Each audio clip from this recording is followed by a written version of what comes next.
मशरिक़ वुस्ता जंग के बायस हज़ारों लग्जरी गाड़ियाँ कीनिया में फंस गईं। खबर रसा एजेंसी के मुताबिक दुबई जाने वाली हज़ारों महंगी गाड़ियाँ लामू जजीरे पर रुकी हुई हैं। तकरीबन 4000 गाड़ियाँ जापान से पहुंची हैं, जबकि मज़ीद 5000 अगले हफ्ते मुतवक्के हैं। माहिरीन के मुताबिक आलमी सप्लाई चेन मुतासरा होने से ऑटो इंडस्ट्री को धचका लगा है।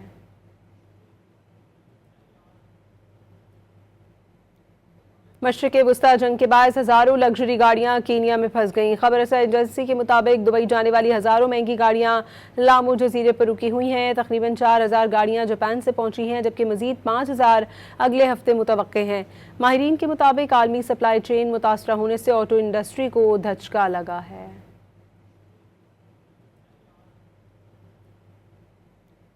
मशरिक़ वुस्ता जंग के बायस हज़ारों लग्जरी गाड़ियाँ कीनिया में फंस गईं। खबर रसा एजेंसी के मुताबिक दुबई जाने वाली हज़ारों महंगी गाड़ियाँ लामू जजीरे पर रुकी हुई हैं। तकरीबन 4000 गाड़ियाँ जापान से पहुंची हैं, जबकि मज़ीद 5000 अगले हफ्ते मुतवक्के हैं।